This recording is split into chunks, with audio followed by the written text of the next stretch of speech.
Good morning all students से कक्षा 11 है हिंदी साहित्य के विद्यार्थियों का ऑनलाइन प्लेटफॉर्म पर स्वागत है।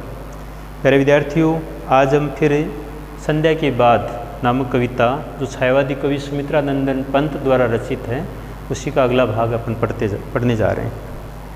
संध्या का समय है और उस समय जो सर्दियों की रात होती है तो उसमें मंद मंद ठंड पड़ती है, अंधेरा छा जाता है। तो सर्दियों की रात्रि में जो ठंड है उसका वर्णन इसमें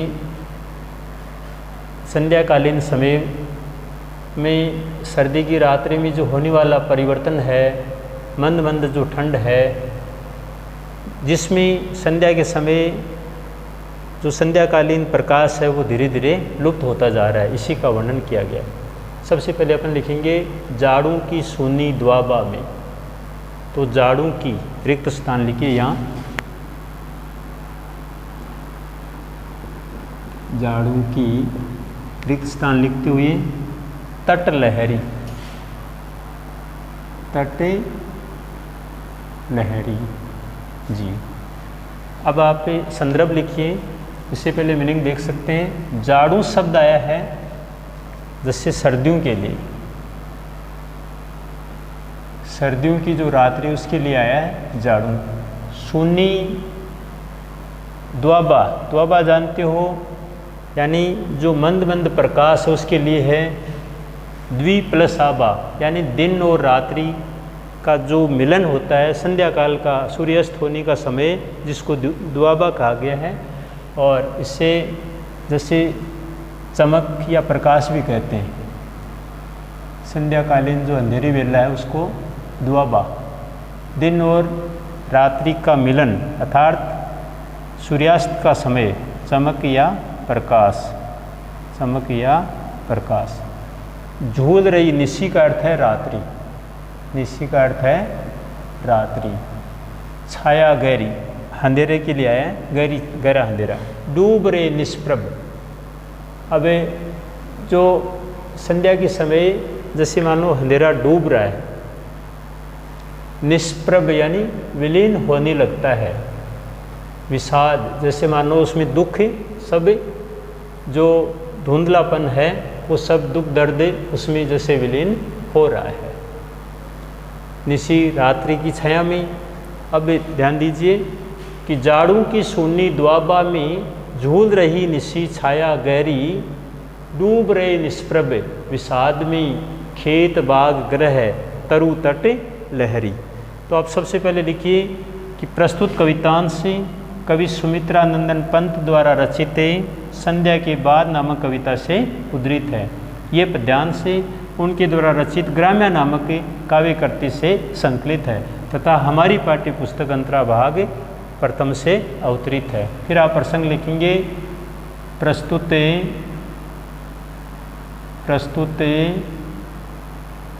पद्यांश में,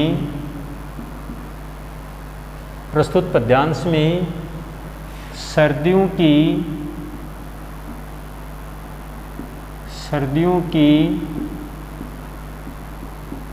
रात्रि में, सर्दियों की रात्रि में संध्या के समय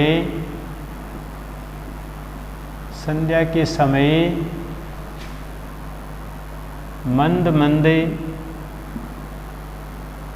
प्रकाश का वर्णन किया गया है तथा सर्दियों की रात्रि में तथा सर्दियों में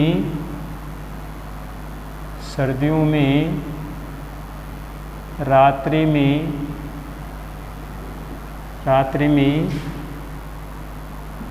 होने वाले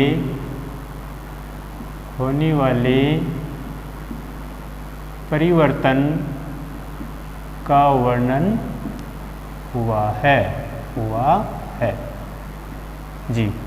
प्रस्तुत पद्यांश में सर्दियों की रात्रि में संध्या के समय मंद मंद प्रकाश का वर्णन किया गया है तथा सर्दियों में रात्रि में होने वाले परिवर्तन का वर्णन हुआ है या किया गया है। व्याख्या लिखेंगे। इससे पहले आप उच्चारण करें। जाड़ों की सूनी दुआबा में, कवि सुमित्रानंद पंत सर्दियों की रात्रि में जब सूर्य अस्त होता है तो दुआबा यानी द्वि प्लस आबा, द्वि दिन आबा जैसे रात्रि के लिए आया है दिशा के लिए, तो सूर्य दिन और रात्रि का जो मिलन है संध्याकालीन समय, सूर्यास्त का समय, उसकी चमक और प्रकाश के लिए है।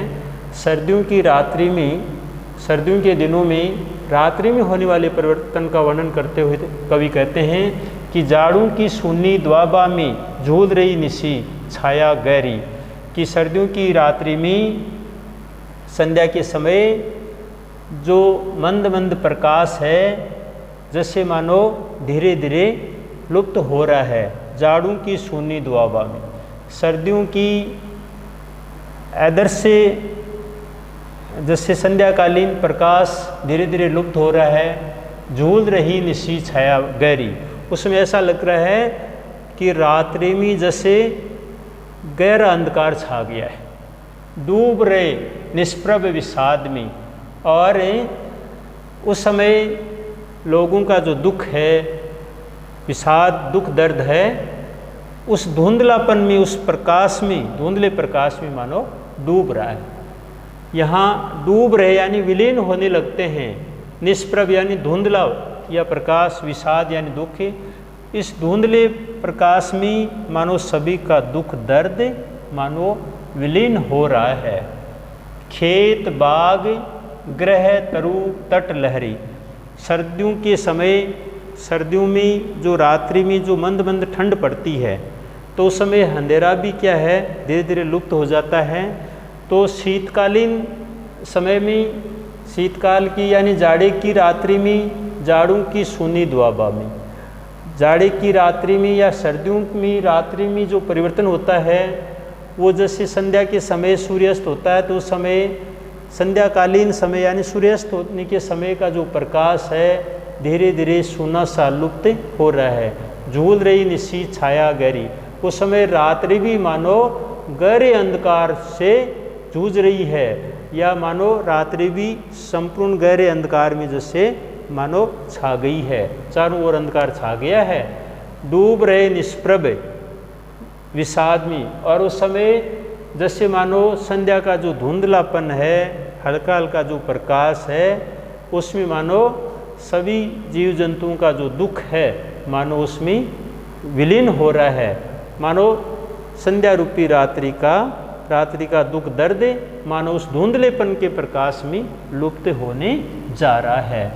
उसका परिणाम ये होता है कि संध्या के समय खेत बाग गृह तरु तट लहरी, कि सभी खेत बाग बगीचे घर पेड़ पौधे नदी का किनारा और नदियों के किनारे पर जो चंचल लहरें हैं वो भी रात्रि के धुंधलेपन में उस विषाद मतलब दुख दर्द को जैसे मानो व्यक्त कर रही हैं।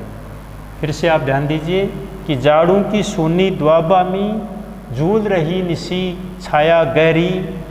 कवि सुमित्रानंदन पंत छायावाद के कवि माने जाते हैं। संध्या के समय कवि ने बहुत ही जैसे मानवीकरण के रूप में प्रकृति में होने वाले परिवर्तन का वर्णन किया है कि सर्दियों के दिनों में जाड़ों की सूनी द्वाबा में, सर्दियों की रात्रि में जो संध्या के समय, सूर्यास्त के समय जो सूर्य का जो प्रकाश है, आभा है, चमक है, वो जैसे धीरे धीरे समाप्त हो रही है। झूल रही निशी छाया गहरी, सर्दियों के दिनों में रात्रि भी मानो अपना गहरे अंधकार में जैसे लुप्त हो गई है, जैसे मानो संघर्ष कर रही है। डूब रहे निष्प्रभ विषाद में, और उस समय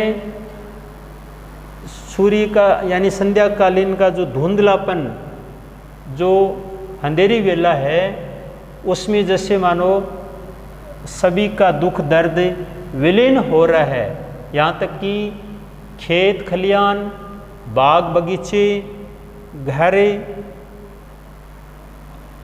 पेड़ पौधे, नदी का किनारा और किनारे पर चंचल जो लहरें हैं, वो भी अपनी विषाद, अपनी दुख दर्द को मानो संध्या रूपी उस धुंधलेपन में मानो विलीन, अपने दुख दर्द को विलीन कर रही हैं। सभी जैसे शांत हो रहे हैं, इस प्रकार का वातावरण छाया हुआ है।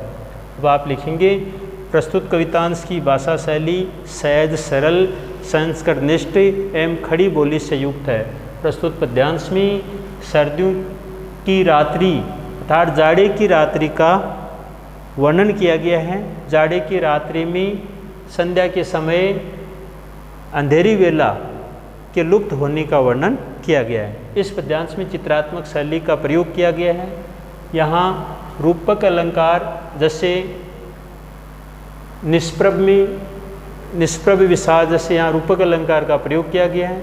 तरु तट, इसमें अनुप्रास अलंकार का प्रयोग किया गया है। और साथ ही प्रसाद गुण के साथ साथ लक्षणा शब्द शक्ति का प्रयोग भी हुआ है। इसी के साथ आज का वीडियो यहीं पर समाप्त है। आगे की वीडियो में फिर मिलते हैं, तब तक के लिए धन्यवाद।